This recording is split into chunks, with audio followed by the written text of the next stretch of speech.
In the heart of Louisiana, surrounded by slow-moving swamps and centuries-old oaks draped in gray moss, stands a house locals call the home of 12 souls. For over 200 years, people have claimed that 12 spirits wander its rooms. A woman in a green headscarf, 2 children holding hands, and a faceless man who watches from the window. Their stories are not legend alone. There are death records, police notes, photographs, and hundreds of eyewitness accounts preserved in the museum archives of the Myrtles Plantation, one of the most haunted places in the United States. But the history of this house didn't begin with ghosts. It began with a mistake. In 1796, a man named General David Bradford fled from Pennsylvania after the Whiskey Rebellion and came south, searching for peace. He built this elegant home near St. Francisville, a white columned mansion surrounded by jasmine, magnolia, and cypress trees. Bradford hoped the plantation would be a refuge, far from the chaos he'd left behind. What he didn't know was that the land itself already carried a burden, once used as a burial ground for the enslaved and executed. Locals whispered that even during construction, strange lights flickered in the fields at night. Workers heard footsteps in the attic when no one was there. Bradford ignored the rumors, though friends later recalled his odd habit of avoiding mirrors. When he died in 1808, the property passed through several hands until it was bought by Judge Clark Woodruff, a man of law, wealth, and control. He arrived with his wife Sarah Matilda and their 2 small children, unaware that the ground beneath their home was restless. From that moment on, the Myrtles ceased to be an ordinary plantation. Servants spoke of shadows that moved on their own. Visitors mentioned the feeling of being watched, as if the air itself listened. One letter from 1817 describes it clearly. When the lamps go out, it feels as though the walls breathe. The Myrtles survived storms, wars, and the passage of time. But nothing in it truly died.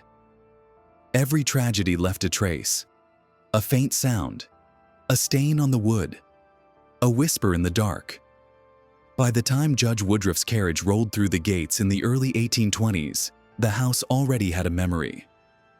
And among the people who lived there was one woman whose name would never fade, Chloe, the servant whose actions would bind her soul and the souls of others to this place forever.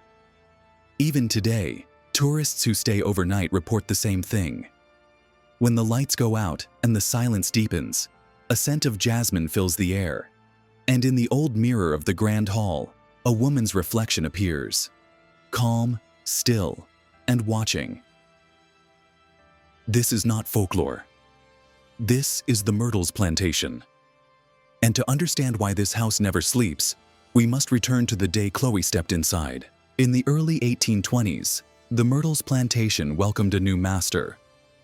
A carriage bearing the seal of the Woodruff family stopped at the gates, and out stepped Judge Clark Woodruff, his wife Sarah Matilda, and their 2 young children. They came seeking prosperity and calm. What they found was a house already watching them. Judge Woodruff was a strict man, educated, wealthy, and disciplined to the point of coldness. Every detail of his home reflected control. The polished floors, the quiet meals, the rigid order among the enslaved workers who served the family. Among them was a young woman who would become the center of the house's darkest story. Her name was Chloe. The archival plantation records list her simply as Chloe, domestic servant, age unknown. Accounts describe her as intelligent, quiet, and observant. Too observant, some said. She worked inside the main house, caring for the children and assisting in the kitchen. Unlike many, she could read a little, having picked up letters from the children's lessons. Her curiosity, however, was dangerous in a world where knowledge for a slave could mean punishment. Whispers among the other servants said Chloe had developed a nervous habit of listening at doors. She feared being sent back to the fields or sold farther south if she displeased the judge. One evening, Woodruff caught her standing behind the parlor door as he discussed business with a guest. What happened next was recorded only in plantation folklore and passed down through generations. They say the judge punished her brutally, had her ear cut as a warning to the rest. From that day forward, Chloe wore a green headscarf that covered the left side of her face. And from that day, she began to change. She became withdrawn, moving silently through the halls, speaking to no one unless spoken to. Several servants later claimed that Chloe began visiting a voodoo priestess who lived deep in the bayou. Some said she sought healing. Others whispered that she wanted revenge. Either way, she returned from those visits with a small pouch around her neck, filled, they said, with herbs and the ashes of a snake. Weeks passed. Sarah Matilda began suffering nightmares. She told her husband she saw a woman standing at the foot of her bed, face half covered, staring without blinking. The judge dismissed it as exhaustion, but by morning, small footprints appeared in the dust near her bed, bare, feminine, damp as if stepped out of water. Chloe worked quietly, but those who lived in the house noticed her eyes never left the family. She began baking again, cakes, pastries, and bread. Late at night, she would be seen at the kitchen table, whispering as she mixed ingredients. One of the house servants later claimed she spoke to the bowl as if speaking to someone unseen. By midsummer, she appeared at Sarah's door with a basket covered by linen. Inside was a cake dusted with sugar and decorated with jasmine petals. She bowed her head and said softly, "For the children, ma'am." That evening, the Woodruffs sat together at the dining table. The judge poured wine, the children laughed, and Sarah smiled as she cut the first slice. The candlelight trembled, and somewhere in the distance, a dog began to howl. No one in that room knew that before morning, the Myrtles Plantation would claim its first souls. The night was heavy with Louisiana heat. The air moved slowly, thick as syrup, as the Woodruff family gathered for supper in the grand dining room of the Myrtles Plantation. Candles flickered against the polished silver. On the table sat a cake, golden, delicate, crowned with jasmine blossoms. Chloe had baked it that afternoon. She stood silently near the doorway, her hands clasped, eyes fixed on the family as they laughed and ate. Each slice disappeared beneath the sound of clinking forks. Each smile on Sarah's face deepened the tremor in Chloe's chest. She did not want them dead. At least, that's what the stories later said. She only wanted them sick, to save them afterward and win back their trust. But her plan was fatal from the start. Among the herbs she had learned to use from the priestess was one she barely understood: oleander, a beautiful but deadly flowering shrub. She had mixed it into the cake, believing a small dose would only bring fever. Within an hour, the children began to cry. Sarah clutched her stomach, trembling. The judge called for help, but the nearest doctor was half a day's ride away. By midnight, Sarah and both children were dead.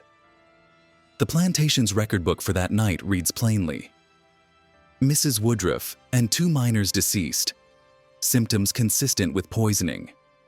No one wrote her name, but everyone knew. By dawn, word had spread across the quarters. Some said Chloe confessed. Others claimed a child saw her near the kitchen, pouring something into the batter. The enslaved gathered outside the main house, terrified of collective punishment. Before the judge could speak, the mob acted. They dragged her to the oak behind the kitchen, a tree that still stands today. There were no prayers, no words, only a rope and silence. When her body hung still, the green scarf slipped from her head, the scar where her ear had been caught, the light of the morning sun. Then they cut her down and threw her body into the Mississippi River. After that, nothing on the plantation was quiet again. The tree they used never bloomed afterward. Locals began calling it Chloe's tree. Workers swore they saw her shadow swaying from its branches long after sunset.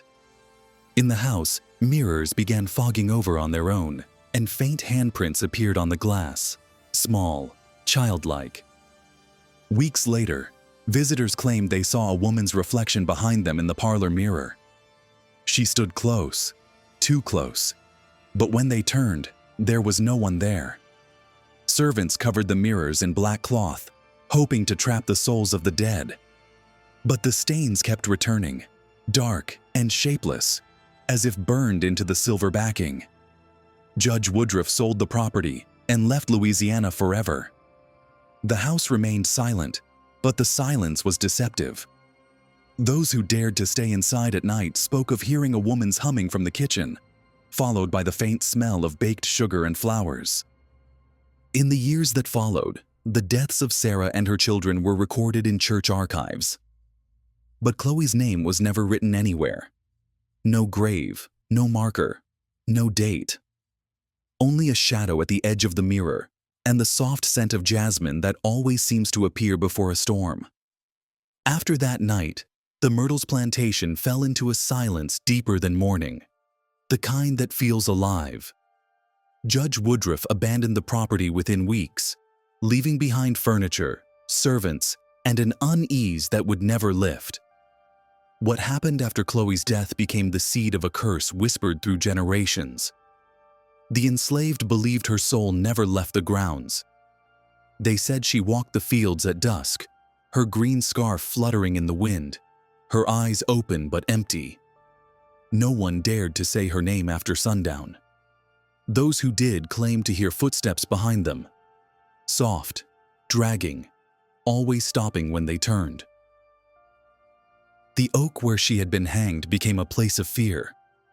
When anyone tried to cut it down, axes splintered or handles broke in their hands. One overseer who ordered the tree removed fell dead the next day, struck by lightning during a clear sky. From then on, workers called it the tree that chooses its keeper. Letters from a plantation manager dated 1838 mention unexplainable disturbances. He wrote, "At night, all the lamps sway at once, though there is no wind. And on the mirrors, small prints appear that no hand could leave." Those who attempted to polish the glass said the marks returned within hours, always in threes, the size of children's palms. One witness noted, "This house does not want to be left alone." Superstition in Louisiana ran deep. People believed that if a body wasn't buried properly, its spirit would wander until forgiven. Chloe's body had been thrown into the river, denied even the simplest ritual of rest. The river carried her away, but her spirit, they said, remained. Soon, misfortune spread among those who had been present at her hanging. One man fell from the roof and broke his neck. Another drowned in the nearby swamp. A third vanished without trace. By the time the fourth worker was found dead, the overseer wrote in his log, "This land rejects peace." When the Sterling family purchased the property in the 1850s, they ignored the rumors. They repainted the walls, replaced the furniture, and filled the house with laughter again. But every night, around midnight, they heard footsteps on the second floor, bare, light, rhythmic. Eventually, they called a priest from the nearby parish to bless the home. He agreed, arriving with candles and incense. As he began to pray on the main staircase, the candles flickered one by one until they all went out simultaneously. When light returned, the Sterlings saw a dark stain on the wall just below a portrait of Judge Woodruff. The mark resembled a woman's face in profile, her head tilted slightly, eyes closed. They tried everything, scrubbing, scraping, painting over it. Each time, the image came back, darker than before. In the end, they covered it with cloth and left it alone. The priest never returned. By the end of the century, the tale of Chloe was no longer a warning. It was a prophecy. Parents told their children, "Never mock the quiet ones. Silence remembers. Even now, when fog rolls in from the swamp, locals claim the front door of the Myrtles opens on its own. Slowly. No wind. And if you stand still long enough, you might see her reflection in the glass. The woman with the covered face, her eyes still alive, still waiting. By the middle of the 19th century, the Myrtles Plantation was no longer just a home. It had become a monument to tragedy. Death was woven into its walls like threads in an old tapestry. Every new owner tried to start fresh, but each left behind another name, another grave, another whisper added to the chorus of the dead. The first was Rufus Sturman, a cotton merchant who bought the property after the Sterlings. In his diary, he wrote that the house breathes at night. 2 months later, he was found in his study, a pistol in his hand, a single bullet in his chest. The note beside his body read only, "I can't sleep. They stand by my bed." Next came the Winters, a prosperous family hoping to restore the plantation's name. Their 9-year-old son, Gilbert, died after tumbling down the staircase. Guests later reported seeing a boy's shadow bouncing a small ball along those very steps. Each time, it vanished at the 17th step. In 1871, William Drew Winter, the new master of the house, was shot on the front porch by an unknown visitor. The police report confirms it. Subject attempted to reach the upper floor. Collapsed on final step. 17 steps. Again. Since then, visitors and staff have counted those same steps every night when they hear heavy, echoing footfalls climbing the stairs. Always 17, never more. In the decades that followed, the deaths continued. A 12-year-old girl named Mary died in one of the guest rooms. Official cause: fever. But family letters tell another story. The girl had complained of a woman in a green scarf, standing at her bedside, whispering to her not to scream. Servants avoided the room afterward. 2 infants died during childbirth. A field worker was struck by a falling beam. One of the kitchen maids was found lifeless beside the oven, eyes open, skin cold. By 1890, there were 10 confirmed deaths tied directly to the property. Locals began calling it the House of 10 Spirits. After that, the house sat empty. The wooden shutters cracked, the paint peeled away, and vines crept over the railings. Even the birds avoided the oaks around the main entrance. When tax records listed the property as abandoned, the note beside it read, "Bo unfit for habitation." Recurrent phenomena reported. Around this time, the legends of the mirrors began. Old Creole superstition warned that when someone dies, mirrors must be covered to prevent the soul from getting trapped inside. But the day Sarah Woodruff and her children died, no one covered the mirrors. Soon after, visitors said their reflections blinked back a second too late, as if something behind the glass were watching from another world. Photographs taken in the early 1900s show the parlor mirror clouded, its surface warped with 3 faint shapes, 2 smaller, 1 taller. Sarah and her children, many believe. No one has ever managed to polish those marks away. Even skeptics who come here, historians, scientists, journalists, admit there's something off. The air feels thicker, the silence too loud. Many say that when they reach the top of the stairs and stop at the 17th step, they feel a pressure behind them, as if someone were waiting. 10 recorded deaths, dozens of unexplained events, and one story that refuses to fade.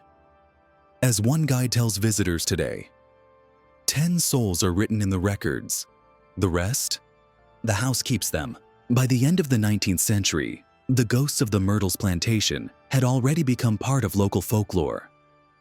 But folklore became history the moment someone tried to capture it. That proof came in the form of a single photograph. In 1898, a photographer from Baton Rouge was hired to document the property for a potential sale. he took several glass plate exposures of the house, the gardens, and the small kitchen building behind the main hall. When he developed the plates, one image made him drop the tray.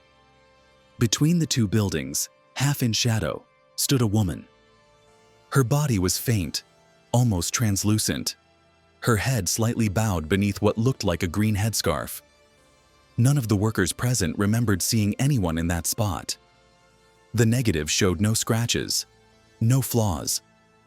When experts from Kodak examined it decades later, they confirmed the plate was authentic, unaltered. The file still exists in the Louisiana Historical Archive under the title Chloe Figure, Myrtles Plantation, 1898. The story caught fire. Newspapers from New Orleans ran features with headlines like, "The House That Breathes at Night and the Plantation with 10 Souls." Journalists described sudden drops in temperature, the smell of jasmine drifting through sealed rooms, and the eerie sense of being watched even in daylight. One correspondent wrote, "I am not a superstitious man, but in that house, the air itself feels inhabited." In 1930, a later owner removed the large parlor mirror to restore its frame. Behind the glass, he discovered small, dark handprints pressed into the backing. They could not be cleaned or polished away. When the mirror was rehung, the marks reappeared within days, this time on the surface, exactly where the children's faces had once reflected. For the next few decades, the house fell silent again. Weeds overtook the porch. Shutters hung crooked. But in the 1950s, a new family, the Mayfields, moved in and began renovations. Their arrival reawakened everything. One evening, Mrs. Mayfield was in the kitchen when a single candle lit itself. The flame burned steadily, though no match had been struck. Panicking, she began to recite a prayer. The candle went out, leaving a ring of soot on the table. When she wiped it away, she found a black handprint, as though pressed by something smoldering. By the 1970s, the Myrtles had become a museum and guest house. With publicity came investigators, physicists, photographers, and self-proclaimed ghost hunters. Among them was Dr. Larry Montgomery, a physics professor from Louisiana State University. Using infrared cameras, he measured sudden temperature drops of 10 degrees Celsius within seconds, especially near the staircase where William Winter had died. In one frame of his footage, a female shadow appeared, moving against the light source. Montgomery wrote in his report, "No heat signature, no motion detected. The shape is visible, but not measurable." Later came crews from National Geographic, Unsolved Mysteries, and Ghost Adventures. Each recorded anomalies, spikes in electromagnetic fields, unexplained sounds, flashes of light that crossed empty hallways. The most disturbing evidence surfaced in 1992. While technicians tested recording gear, the audio picked up 3 metallic chimes, clear, rhythmic, echoing through an empty room. After the 3rd chime came a faint breath, unmistakably human. No one present had spoken. No clock in the house could make that sound. The recording remains preserved today in the Myrtles Museum, labeled simply, Incident 03-1203 AM. That was the night the Myrtles stopped being only a legend. From then on, it was studied as a documented haunting, a place where science met something that refused to be measured. When the Myrtles Plantation reopened as a bed and breakfast in the 1970s, the new owners expected tourists interested in architecture and history. Instead, they received fear. On the very first page of the guest ledger, written in hurried, uneven ink, is the note that began a new chapter of the legend. Heard footsteps in the hall at 3 a.m., then laughter, children. Doors were locked from the inside. That was 1973. Since then, hundreds of entries have filled the pages. Guests who stay overnight describe the same experiences again and again. The sound of small feet running across the veranda. The light pressure of someone sitting on the edge of the bed. The faint smell of jasmine just before the room temperature drops. Others say they've seen reflections that don't belong to them, faces in mirrors, shadows that turn their heads. One of the most famous incidents occurred in 1987. A couple from Atlanta spent the night in room 8. At 3 in the morning, the wife awoke to a touch on her shoulder. She thought it was her husband, until she turned and saw a woman standing beside the bed. The figure was blurred at the edges, dressed in old linen, and wore a green scarf over her head.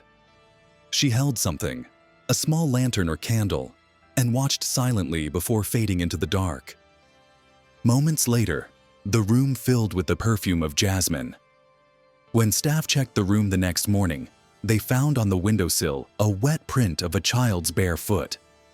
No children had been registered in the hotel that week. Years later, during a wedding photo shoot on the front lawn, a photographer captured the bride and groom smiling under the columns. When the picture was developed, a pale figure appeared between them and the doorway. A woman in an old-fashioned dress, her face turned away. The image was inspected by the Louisiana Imaging Center, which confirmed there was no double exposure, no film defect, no digital manipulation. The employees of the plantation, those who lock the doors each night, speak more quietly about what they've seen. They talk about spoons clinking on the kitchen counter when no one is inside, and about hearing a lullaby sung in a low, unfamiliar voice from the nursery. Sometimes, after midnight, a wave of warm air carries through the hall, filled with the scent of freshly baked cake. Whenever that happens, small handprints reappear on the mirror in the parlor. 3 of them, just the size of a child's. In 1998, a visitor from Texas left a small cassette recorder running overnight in the upstairs corridor. Or the next morning he played it back. First came silence. Then, soft footsteps, a woman's sigh, and a whisper. Don't forget the children. The tape now sits behind glass in the plantation's museum, labeled simply Guest Evidence, Room 8. Even skeptics have walked away shaken. A reporter from the New Orleans Chronicle wrote in 2004, "I spent one night there. It's not the noises that frighten you. It's the feeling that the house remembers you." Today, the guest book holds more than 1,000 testimonies, dated, timed, signed. Most end with the same final line, written almost like a prayer. "Good night, Chloe." The children are asleep, and for a few hours, the house stays quiet, until it decides otherwise. Today, the Myrtles Plantation stands calm and immaculate under the Louisiana sun. White columns gleam, the gardens are trimmed, and the air smells faintly of magnolia and pine. Tourists take photos, historians lecture about 18th century architecture, and yet, beneath the brightness, something breathes. Those who visit say that even in daylight, the house feels aware. Every floorboard creaks like a sigh. Every closed door seems to listen. The building has survived wars, hurricanes, and generations of owners, but one thing has never changed: the sense that no one inside is truly alone. Inside the main hall hangs the infamous mirror, the same one believed to hold the reflections of Sarah Woodruff, her 2 children, and perhaps Chloe herself. Visitors swear that when the afternoon light hits the glass at just the right angle, 3 faint handprints appear, too small to belong to adults. They are wiped clean each week, yet they always return. Sometimes the mirror fogs over on warm days, as though someone inside is exhaling.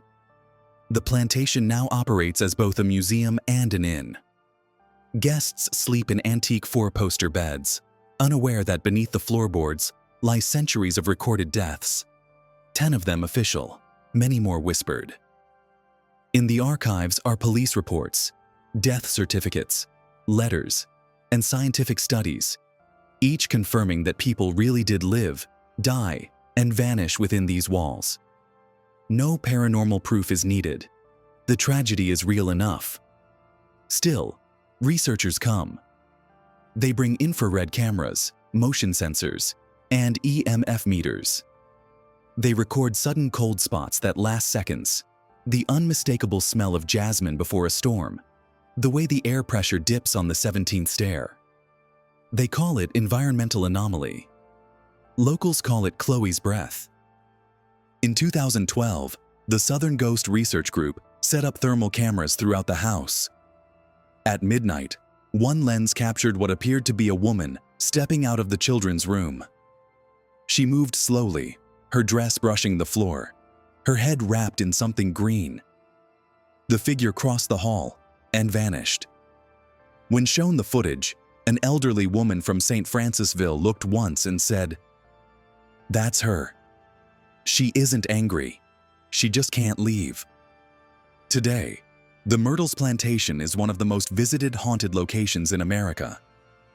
Rooms are booked months in advance, especially in October. Guides warn newcomers with a smile. Most nights are quiet. Most. Sometimes doors open by themselves.